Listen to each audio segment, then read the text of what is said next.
Hello everyone, welcome to this channel, the Merchant Construct-preneurs and Tutors. Today we'll be looking at a very important topic, and it states how to calculate blocks from an architectural plan. Most people are always confused, especially when they ask them, "If take this plan and estimate the number of blocks that it will take."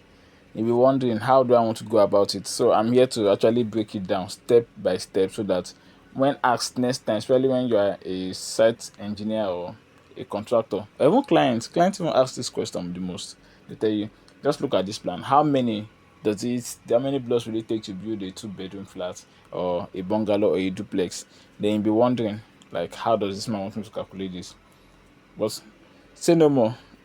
It is now very clear and easier, because I'll be breaking this down step by step, so that you will not miss out on any contract you get, right? So before a single block is laid on site, every builder, contractor, or engineer wants to know, how many blocks will this project need?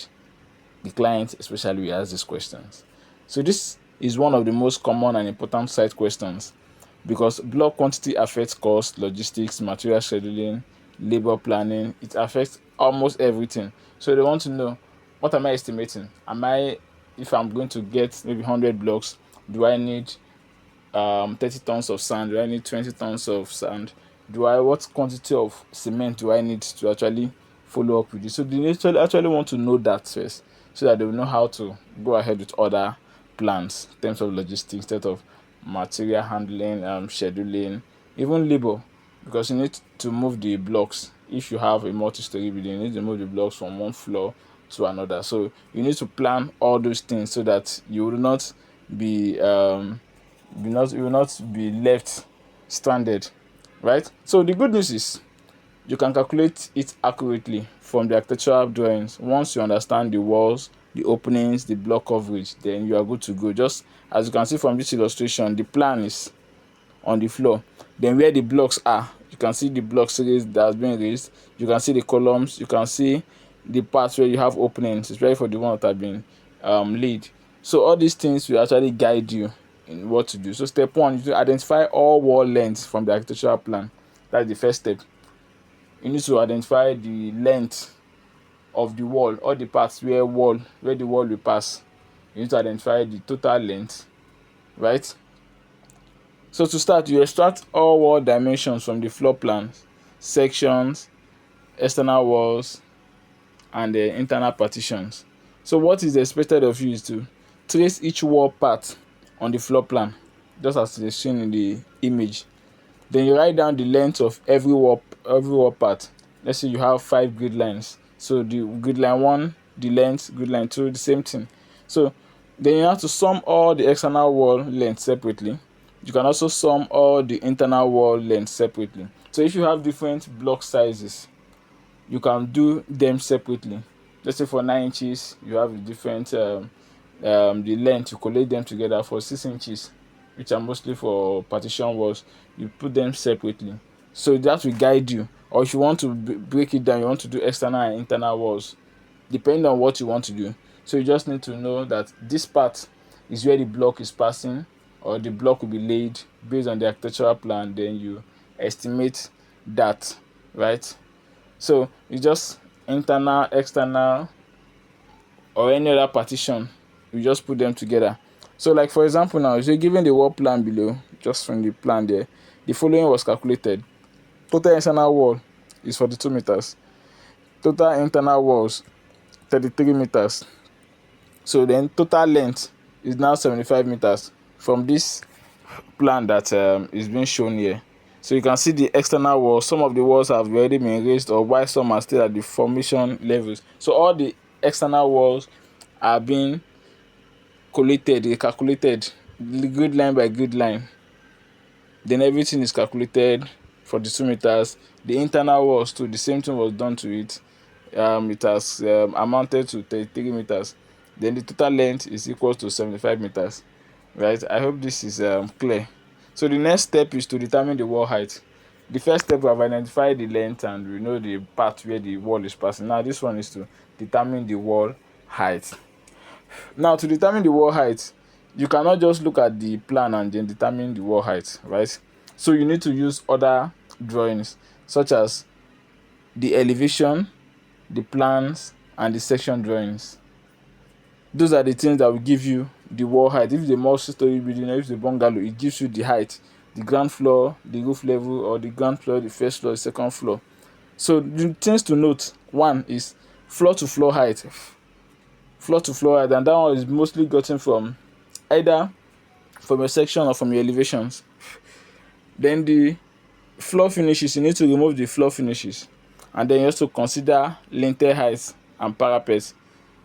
Then every other thing is your your block wall. So for typical bungalow, the wall height is usually 2.7 to 3 meters. It's not constant. It is just within that range for bungalow. While for story buildings or multi-story buildings, you have from 3.0 to 3.3 meters. That is the height that is usually used.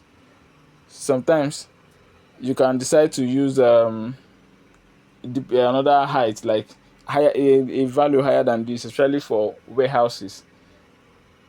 Use another value higher than this, or for stores. So it's not sacrosanct. It's just telling you, just for residential or bungalow, 2.7 to 3.0 meters. For multi-story building, 3.0 to 3.3. So this is what I was talking about. Like, this is the elevation. Now you can see the levels. The ground floor level is at 0. The first floor level is at plus 3.5 meters. The second floor is at plus 7 meters. The roof at the parapet is at plus 10.5 meters. So this gives you the wall height, right? So you cannot get that from just the floor plan. You need elevations, you need your plans, and you need the section. So the third step is to calculate the gross wall area. Remember the steps. First is to identify the length. Second is to the wall height. Now you want to know the total area, the gross area for the wall. So this gross area of the wall is the full wall area before deducting any openings for doors, windows, M&E, HVAC, or any other services ducts, right? So just as you can see from the image there, you can see the openings, the wall, the opening. So the gross is just everything. Let's just block everything and say, because this is the wall part according to the floor plan, we are taking everything. So the gross area is total wall length multiplied by total wall height. Did you get that? So from this example that we are doing now, our wall height is 3.5, our total wall length is 75 meters. So when you multiply both, you have 262.5 square meters. I don't know if this is clear. The total wall length that was calculated in the first step multiplied by the wall height calculated in the second step will give us this value now, 262.5 square meters. That's the gross area. Now the next one is to deduct any openings, doors, windows, MEP, HVAC, irrespective of the ducts. So that is what we are going to be doing for this next stage and the step 4. So every door and window reduces the number of blocks. So the openings we have are, for the first one, we have windows at 1.2 meter by 1.2, and they are 4 in numbers. So multiplying this, 4 multiplied by 1.44 square meter, we have 5.76 square meters. That is the area covered by the window, or they are going to deduct because of the window. For the doors, we have 0.9 by 2.1, and they are 3 in numbers. When you multiply it, you have 5.67 square meters. So total opening areas for the windows and for the doors, we have it as 11.43 meters, square meters, sorry. So now the net wall area will now be the gross wall area minus the openings. So 262.5 minus 11.43, we are having 251.07 square meters. Can you see how straightforward this is? First, we need to know the wall part where it is passing. We calculate the wall length. The next step is to know the wall height. The next one is to know the gross. Now we are removing the openings for these things. So the next step is to calculate the number of blocks needed now, after removing our openings for doors, openings for windows, and any other opening. Now, so we are assuming we are using a 9 inches hollow block. So we are using it throughout. And standard block size is for this 9 inches is 450 millimeter length multiplied by 225 millimeter wide and 225 millimeter high. Just from the image, you can see the dimensions there, what it actually represents. So we are converting to meters, so to be 0.45 length multiplied by height. Since we are looking at height, so it is length multiplied by height. So for one block, we have 0.10125 square meter. That is the area that one block will occupy. So in 1 square meter of wall, we have it as 9.86, approximately 10 blocks.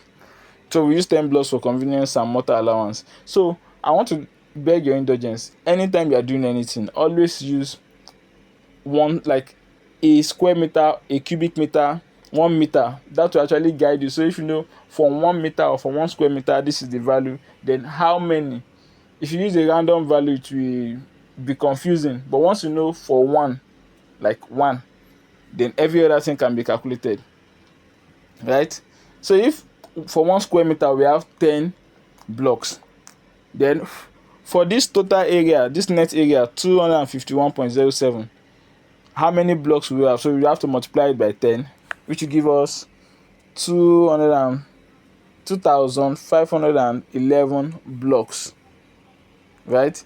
So remember to always include wastages for breakage, off cuts, site handling, movement from one place to another. So we are using 10%. So 10% of 2,511 blocks is 251. So total blocks required is given below there, right? So the final summary is, first, you need to know the gross wall area. That's total wall length multiplied by the length. The net wall area is total gross area minus the openings. Then the blocks required, the net wall area multiplied by 1 square meter. How many blocks in 1 square meter? Then you add your wastages, right? So I believe you've gotten value from this content. It is very, very simple. Just go through it and understand how this works, right? The steps are clear. From step 1, you identify the wall length. Step 2, you identify the wall height. Step 3, you know the gross area. Step 4, you deduct the openings. Step 5, how many blocks is needed. That's been calculated. Once in 5 steps, you are good to go, and you have gotten everything. There's no ambiguity in it. So if you have any questions, right, you can just reach out to me via the comment section. Don't forget to like, share, and subscribe to this channel if you have not done so, right? So for more educative content on construction,